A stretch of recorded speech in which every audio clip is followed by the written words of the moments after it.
Hello everyone, అందరూ ఎలా ఉన్నారు? నేను చాలా బాగున్నాను అండ్ మీరు కూడా బాగున్నారు అనుకుంటున్నాను. సో ఈరోజు వీడియోలో నేను మీతో ఒక షాపింగ్ బ్లాగ్తో పాటు మామిడికాయ పచ్చడి కూడా ఎలా పెట్టుకోవాలి అనేది షేర్ చేయబోతున్నాను. ప్రస్తుతానికి టైం వచ్చేసి ఇక్కడ 10 o'clock అయింది. నైనాని అండ్ మా వారిని ఎవరిని వాళ్ళని ఎక్కడికక్కడ పంపించేసేసి సో ఫ్రీ టైం కదా అని చెప్పేసి చేస్తున్నాను. అండ్ నైనా కూడా ఈరోజు ఫుల్ డే అనమాట. సో ఈవినింగ్ 4 o'clock వరకు స్కూల్లోనే ఉంటుంది. సో ఈలోపు నేను షాపింగ్, దాంతోపాటు ఇంటికి వచ్చిన వెంటనే పికిల్ కూడా ఎలా చేసుకోవాలి అనేది కూడా చెప్తాను. ఆల్రెడీ నేను ఒక రౌండ్ పెట్టేశాను, ఇది సెకండ్ టైం అనమాట. సో లాస్ట్ టైం నేను మ్యాంగోస్ తీసుకొచ్చింది వచ్చేసి హౌస్ ఆఫ్ షేర్లో తీసుకున్నాను. సో ఇప్పుడైతే నేను గణపతి స్టోర్కి వెళ్తున్నాను అనమాట. మీరు అడగచ్చు నన్ను హౌస్ ఆఫ్ షేర్కి గణపతి స్టోర్కి ఏంటి డిఫరెన్స్ అని. సో హౌస్ ఆఫ్ షేర్లో ఏంటంటే అన్ని కంట్రీస్, లైక్ ఒక ఫ్యూ కంట్రీస్ చెప్పాను, మీరు ఆ వ్లాగ్ చూస్తే కనుక మీకు అర్థమవుతుంది. సో ఫ్యూ కంట్రీస్ నుంచి వచ్చిన ప్రొడక్ట్స్ అన్నీ కూడాను హౌస్ ఆఫ్ షేర్లో పెడతారు. బట్ గణపతి స్టోర్లో ఏంటి అంటే మీకు ఓన్లీ ఇండియా ప్రొడక్ట్స్ మాత్రమే దొరుకుతాయి అన్నమాట. లాస్ట్ టైం నేను last year Vinayaka Chavithi festival అప్పుడు కూడా గణపతి బొమ్మతో పాటు పూజా సామాగ్రి మొత్తం కూడాను నేను గణపతి స్టోర్ నుంచే తెచ్చుకున్నాను. అప్పుడు ఏంటంటే వ్లాగ్ చేయడం అసలు కుదరలేదనమాట, చాలా హడావిడి అయిపోయింది మాకు. సో ఫస్ట్ టైం కదా ఎక్కడ దొరుకుతాయి ఏంటి అని చెప్పేసి మా వారు వాళ్ళ ఫ్రెండ్స్ని అడిగి వెళ్ళి తెచ్చుకునేసరికి మాకంతా సరిపోయింది. సో ఇప్పుడు నేను ఎట్లాగో పెడుతున్నాను కదా మామిడికాయ పచ్చడి అని చెప్పేసి ఈసారి హౌస్ ఆఫ్ షేర్లో కాకుండా గణపతి స్టోర్కి వెళ్దాము అనుకుంటున్నాను. ఎట్లాగో వెళ్తున్నాను కదా, మీకు కూడా ఒక వ్లాగ్ షేర్ చేసినట్టు ఉంటుంది, అలాగే స్టోర్ని కూడా మీకు ఎక్స్ప్లోర్ చేసి చూపించినట్టు ఉంటుంది అని చెప్పి వీడియో చేస్తున్నాను అనమాట. So without any further delay let's get it the video. Before that మీలో ఎవరైనా ఫస్ట్ టైం మన వ్లాగ్స్ని చూస్తున్నట్టయితే please to like, share and subscribe చేసుకోండి. అలాగే పక్కన బెల్ ఐకాన్ని క్లిక్ చేసుకోండి సో దట్ నా నోటిఫికేషన్స్ అన్నీ వచ్చేస్తాయి. నేనైతే ప్రస్తుతానికి బస్ కూడా క్యాచ్ చేయాలన్నమాట, ఎందుకంటే మా వారు కూడా లేరు కదా, సో కార్లో వెళ్ళటం కుదరదు. సో నేను బస్ స్టాప్కి వెళ్ళి రిమైనింగ్ అంతా మీతో డీటెయిల్స్ అన్ని షేర్ చేసుకుంటాను. Let's get it the video. అసలు ఈ పాటికి ఇండియాలో ఉండుంటే ఒక్క మామిడికాయలోనే చాలా రకాల పచ్చళ్ళు పెట్టుకునేదాన్ని. మీ ఫేవరెట్ పచ్చడి ఏంటి నాకు కమెంట్స్లో చెప్పండి. నాకైతే ఇది అది అని ఏం లేదు, అసలు పచ్చడి అంటేనే ఇష్టం, అది ఏదైనా అవ్వనివ్వండి. చిన్నప్పుడు స్కూల్ ఏజ్లో కానీ కాలేజ్ ఏజ్లో కానీ నాకు డైలీ ఏదైనా ఒక పచ్చడి తినందే రోజు గడిచేది కాదు. కానీ ఒక్కసారి అట్లీస్ట్ పచ్చడి తినకపోయినా సరే మామిడికాయ పచ్చడిలో ఉన్న ఆ ముక్క తీసుకొనైనా సరే వాటర్తో కడిగేసేసి తింటూ కూర్చునేదాన్ని అనమాట. అదొక టైం పాస్ లాగా ఉండేది నాకు, అంత ప్రాణం అనమాట. Finally we reached Ganapathi store. అసలు స్టోర్ నేమ్లోనే చూడండి మన కంట్రీ వైబ్ తెలుస్తుంది. ఎంట్రన్స్లో కూడా ఒక చిన్న గణేశుడి ఫోటో కూడా ఉంది, నాకు చాలా బాగా అనిపించింది ఇది. స్టోర్ లోపలైతే ఇలా ఉంది, చాలా స్పేషియస్గా చాలా బాగుంది. ఇంకా మీరు ఇక్కడ చూడొచ్చు మన దేవుళ్ళ ఫోటో ఫ్రేమ్స్ కూడా ఉన్నాయి. నేను కూడా ఒకటి తీసుకోవాలి అనుకుంటున్నాను, ఎందుకంటే ఊరి నుంచి వచ్చేటప్పుడు నేను చాలా తక్కువ తెచ్చుకున్నాను అనమాట. జస్ట్ అది కూడా వెయిట్లెస్ ఉండాలి అని చెప్పేసి ఒక చిన్న లామినేటెడ్ ఫోటో తెచ్చుకున్నాను. స్టోర్ అయితే చాలా క్లీన్ గా బాగా మెయింటైన్ చేస్తున్నారు. యాక్చువల్లీ నేను మేరీ హిల్ బ్రాంచ్ కి వెళ్ళాలి అంటే మా హౌస్ దగ్గర నుంచి 2 buses చేంజ్ అవ్వాలి. బట్ పేస్లే రోడ్ బ్రాంచ్ అంటే నేను ఇప్పుడు వచ్చిన బ్రాంచ్ కి అయితే 1 bus క్యాచ్ చేసి వస్తే చాలు, కంఫర్టబుల్ గా వచ్చి షాపింగ్ చేసుకోవచ్చు. కాకపోతే బస్ స్టాప్ కి మాత్రం కొంచెం డిస్టెన్స్ ఉంటుంది, నడవాలి. బట్ నో ప్రాబ్లం, మేనేజ్ చేసుకోవచ్చు. వెజిటేబుల్స్ కూడా చాలా ఫ్రెష్ గా దొరుకుతున్నాయి. చెప్పాను కదా లాస్ట్ ఇయర్ గణేష్ చతుర్థికి మేము మట్టి వినాయక స్వామి విగ్రహంతో పాటు పూజకి రిలేటెడ్ గా థింగ్స్ అన్ని కూడాను ఇక్కడి నుంచే తెచ్చుకున్నాం అనమాట.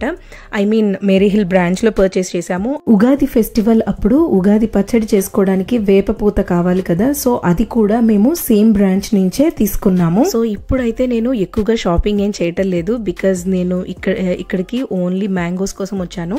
దాంతో పాటు నాకు ఇంకా ఏదైనా ఇంపార్టెంట్ అనిపిస్తే అవి తీసుకుంటున్నాను. బెస్ట్ థింగ్ ఏంటంటే ఇక్కడ చూడండి, మ్యాగీ మనకి 1 pound కి 6 ప్యాకెట్స్ ఇస్తున్నారు. ఇంకా మనకి ఇక్కడ స్వీట్స్ కూడా ఉన్నాయి. హాట్ ఐటమ్స్ లో అయితే నెంబర్ ఆఫ్ ఆప్షన్స్ చూసాను. ఈవినింగ్ స్నాక్స్ కి బెస్ట్ గా సెట్ అయిపోతాయి. గణపతి స్టోర్ లో ఏంటి అంటే మెయిన్ గా ఇండియన్ ఫెస్టివల్స్ వచ్చినప్పుడు మనకి కావాల్సిన థింగ్స్ అన్ని కూడాను ఇక్కడ దొరుకుతాయి. నేనైతే 1 shop డెస్టినేషన్ ఫర్ ఇండియన్స్ అని చెప్తాను. హౌస్ ఆఫ్ షేర్ లో ఏంటి అంటే ఉగాది పచ్చడికి మనకి కావాల్సిన వేపపూత కానీ, గణేష్ చతుర్థికి వినాయక స్వామి మట్టి విగ్రహాలు కానీ, ఇంకా పూజకి పత్రి అవి ఉంటాయి కదా, సో అవి దొరకవన్నమాట. సో అవి కావాలి కావాలి అంటే ఇండియన్స్ అందరూ కూడా గణపతి స్టోర్కే వస్తారు, అంత యునిక్ స్టోర్ అనమాట ఇది. సీ ఫుడ్ లవర్స్కి అయితే ఇక్కడ ఫ్రెష్గా మీట్ దొరుకుతుంది. ఇంకా ఇక్కడ మీరు చూడొచ్చు మనకి పప్పు, ఉప్పు, మసాలా ప్రొడక్ట్స్ అన్నీ కూడాను దొరుకుతున్నాయి. అండ్ నాకు మిల్లెట్స్తో చేసిన నూడిల్స్ కనిపించినాయి అనమాట. సో ప్రైస్ కూడా చాలా రీజనబుల్ అనిపించింది, జస్ట్ 1.99 పౌండ్స్. సో మన కరెన్సీలో కన్వర్ట్ చేస్తే 199 రూపీస్. అయినా మిల్లెట్స్ కాబట్టి హెల్త్కి మంచిది కానీ అని చెప్పేసి ఒక ప్యాకెట్ తీసుకున్నాను. గ్రోసరీస్ కూడా అన్నీ దొరుకుతున్నాయి. ఇంకా నేను కూడా నాకు కావాల్సినవన్నీ తీసుకొని బిల్లింగ్ చేపించేశాను. మళ్ళీ నేను బస్ క్యాచ్ చేయాలి కాబట్టి సో ఫాస్ట్గా వెళ్తున్నాను అనమాట. ఇంటికి వెళ్ళాక నేను ఏం తీసుకున్నాను, ఎంత బిల్ అయింది, ఆ అమౌంట్ అది కూడా మీతో నేను షేర్ చేసుకుంటాను. బస్ స్టాప్ కూడా చూడండి, జస్ట్ స్టోర్కి ఆపోజిట్లోనే ఉన్నది. సో ఫైనలీ బస్ కూడా వచ్చేసింది. నేను క్యాచ్ చేసి దిగి మళ్ళీ ఇంటి దగ్గర కొంచెం అలా నడుస్తూ ఉన్నాను అనమాట. ఈ పార్క్ చూడండి, మా పాప ఆడుకునే పార్క్ అనమాట. ఇంటికి చాలా దగ్గరగా ఉంటుంది. ఫైనల్లీ ఇంటికి కూడా వచ్చేసాను. నేను తోతాపూరి మ్యాంగో ఒకటి తీసుకున్నాను, నాకు చాలా ఇష్టం అనమాట ఈ మామిడికాయ. తర్వాత మిల్లెట్ నూడిల్స్ ఒకటి తీసుకున్నాను, హెల్త్కి చాలా మంచిది కదా అని. ఇంకా మామిడికాయ పచ్చడికి కావాలి అని చెప్పేసి ఒక 3 కాయలు తీసుకున్నాను. అండ్ మెంతి కూరతో పాటు బీరకాయ కూడా తీసుకున్నాను. ఫ్రెష్గా ఉన్నాయండి, నిజంగా వెజిటేబుల్స్ అయితే చాలా ఫ్రెష్గా ఉన్నాయి. సో టోటల్గా నాకు ఈరోజు 11.47 పౌండ్స్ అయ్యింది బిల్లు. ఇంకా మామిడికాయ పచ్చడి పెడదాం రండి. నేను మామిడికాయ ముక్కలు పచ్చడి చేద్దాం అనుకుంటున్నాను. సో దానికోసం నేను 3 మ్యాంగోస్ అయితే తీసుకున్నాను. సో క్లీన్ చేసి నీట్గా డ్రై చేసి పెట్టాను. ఇంకా స్లోగా కట్ చేసి, యాక్చువల్గా ఈ ప్రాసెస్ చేసే ముందు ముక్కలు కట్ చేసిన తర్వాత కూడా డ్రై అవ్వాలన్నమాట. సో నేను ఆ వీడియోని ఇక్కడ నేను షూట్ చేయలేదు. సో మీరు చేసేటప్పుడు మాత్రం ముక్కలు కూడా డ్రై అయిన తర్వాత ప్రొసీజర్ స్టార్ట్ చేయండి. నెక్స్ట్ ఈ మామిడికాయ టెంకెల్ నేను ఒకటి డస్ట్బిన్లో వేసాక ఆలోచన వచ్చిందండి, పప్పు చేసుకుంటే బాగుంటుంది కదా అనిపించింది. అందుకనే రిమైనింగ్ 2 నేను ఫ్రిడ్జ్లో స్టోర్ చేసుకుంటున్నాను. నెక్స్ట్ నేను ఆవాలు, మెంతులు డ్రై రోస్ట్ చేసి పౌడర్ చేసుకుంటున్నాను. నేను ఎప్పుడు పచ్చళ్ళు పెట్టినా సరే ఇది మాత్రం ఫ్రెష్గా ఇంట్లోనే పౌడర్ చేసుకుంటాను. ఎందుకంటే ఫ్లేవర్ కానివ్వండి, టేస్ట్ కానివ్వండి, పచ్చడికి చాలా ఫ్రెష్నెస్ ఇస్తూ ఉంటుందన్నమాట. ముక్కలన్నీ డ్రై అయిపోయినాయి. ఇంకా నేను మిక్సింగ్ బౌల్లోకి తీసుకుంటున్నాను. ప్లాస్టిక్ బౌల్లో తీసుకున్నారు ఏంటి అని చెప్పేసి నన్ను కమెంట్స్లో వేసుకోవద్దు ప్లీజ్. ఎందుకంటే నా దగ్గర స్టీల్ బేసిన్ కానీ పెద్ద గిన్నెలు కానీ ఏం లేవు. ఊర్లో ఉండుంటే కనుక నేను ఖచ్చితంగా స్టీల్ బౌల్స్లోనే కలిపేదాన్ని. సో సాల్ట్ వచ్చేసి 1/2 కప్ అంటే 125 ml తీసుకుంటున్నాను. నెక్స్ట్ కారం వచ్చేసి బళ్ళారి కారం అండ్ ఎవరెస్ట్ టీకా లాల్ 2 కలిపి తీసుకుంటున్నాను అనమాట. ఇది మీ ఆప్షనల్, కంప్లీట్గా మీరు ఈ రెండిట్లో ఏదో ఒక దాంతో చేసుకుంటానన్నా మీరు చేసుకోవచ్చు, అది మీ చాయిస్. ఆవాలు 1 టీ స్పూన్, మెంతులు 1/2 టీ స్పూన్ 2 కలిపి నేను డ్రై రోస్ట్ చేసుకొని పౌడర్ చేసుకున్నాను. సో ఇది నేను మళ్ళీ రీస్టోర్ చేసుకోను, చేసిందంతా కూడాను పచ్చడికి యూజ్ చేసేస్తాను. నెక్స్ట్ వెల్లుల్లి వేసుకుంటున్నాను. ఇది కంప్లీట్గా మీ ఆప్షనల్, సో కావాలి అంటే వేసుకోండి, లేదంటే స్కిప్ చేయొచ్చు.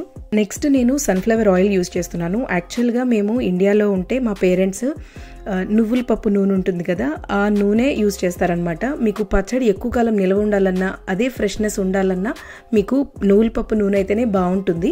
ఒక్కొక్క దగ్గర ఒక్కొక్కలాగా యూజ్ చేస్తారు. నా దగ్గర అయితే ఇప్పుడు నువ్వుల పప్పు నూనె లేదా అని చెప్పేసి ప్రస్తుతానికి ఈ సన్ఫ్లవర్ ఆయిల్ యూజ్ చేస్తున్నాను. కొంతమంది వేరుశనగ నూనె కూడా యూజ్ చేస్తారు. సో ఆయిల్ విషయంలో కూడా కంప్లీట్గా మీ చాయిస్. సో కొంచెం కొంచెం నూనె పోసుకుంటూ ముక్కలన్నీ కూడాను కలుపుతూ మళ్ళీ ఆయిల్ పోస్తూ అడ్జస్ట్ చేసుకుంటూ కలుపుతూ ఉండాలన్నమాట. అంతే, ఇంకా మన పచ్చడి రెడీ అయిపోతుంది. అసలు చూస్తుంటేనే నాకు తినాలి అనిపిస్తుంది, నోరు ఊరుతుంది. చూడండి ఎంత బాగుందో కదా. నేను లాస్ట్ మంత్ హౌస్ ఆఫ్ షేర్లో 2 పెద్ద మామిడికాయలు తీసుకొని మామిడికాయ తురుము పచ్చడి అంటారు కదా, అది పెట్టుకున్నాను అనమాట. సో అది కూడా ఇప్పుడు అయిపోవచ్చింది అని చెప్పేసి గణపతి స్టోర్లో చిన్న మామిడికాయలు తెచ్చుకొని ముక్కలు పచ్చడి చేసుకున్నాను. సో ఇప్పుడు ఈ పచ్చడి కూడా నేను స్టోర్ చేసుకుంటున్నాను. కంప్లీట్గా ఫుల్గా ఈ బాటిల్ అంతా వచ్చింది చూడండి. మామిడికాయ తురుము పచ్చడి కూడా చాలా బాగా వచ్చింది. ఇది కూడా నేను విత్ గార్లిక్ చేసుకున్నాను. ఇంకా మా వారు కూడా ఆఫీస్ నుంచి వచ్చేసారు. సో పచ్చడి టేస్ట్ చేద్దామని చెప్పేసి రైస్ కూడా రెడీగా చేసి పెట్టుంచాను. మా నాన్న కూడా పచ్చడి మొత్తం కలిపిన తర్వాత జాడీలో పెట్టిన తర్వాత పచ్చడి కలిపిన బేసన్లోనే వేడివేడిగా అన్నం దింపేసుకొని మొత్తం పచ్చడంతా ఆ బేసన్ అంతా తుడిచేసి కలిపి మాకు ముద్దలు చేసి పెట్టేవాళ్ళు అనమాట. నాకు ఎవరు కలిపినా ఓకే, కానీ మా డాడీ కలిపితే మాత్రం నెక్స్ట్ లెవెల్ ఉంటుందండి. నిజంగా నాకు చాలా చాలా ఇష్టం. నాకైతే ఆ డేసే గుర్తొచ్చినాయి. ఫస్ట్ ముద్ద మీకు, మా సబ్స్క్రైబర్స్కి, మా వ్యూవర్స్కి పెడుతున్నాను. సో ఎలా ఉంది అనేది నాకు తిని కమెంట్స్లో చెప్పండి. నెక్స్ట్ మా హస్బెండ్కి కూడా పెట్టాను, కొంచెం సాల్ట్ తగ్గింది అని అన్నారు. ఇట్స్ ఓకే, అడ్జస్ట్ చేసుకోవచ్చు. నేను సాల్ట్ విషయంలో కొంచెం జాగ్రత్తగానే ఉంటాను, ఎందుకంటే తగ్గినా సరే పర్వాలేదు వేసుకోవచ్చు అన్న చిన్న దాంట్లోనే ఉంటాను అనమాట. సో ఇది వాళ్ళ వీడియో మీకు నచ్చింది అనుకుంటున్నాను. నచ్చితే please do like, share and subscribe చేసుకోండి. నెక్స్ట్ మరో ఇంట్రెస్టింగ్ వీడియోతో మళ్ళీ మీ ముందుంటాను. Until then take care, bye.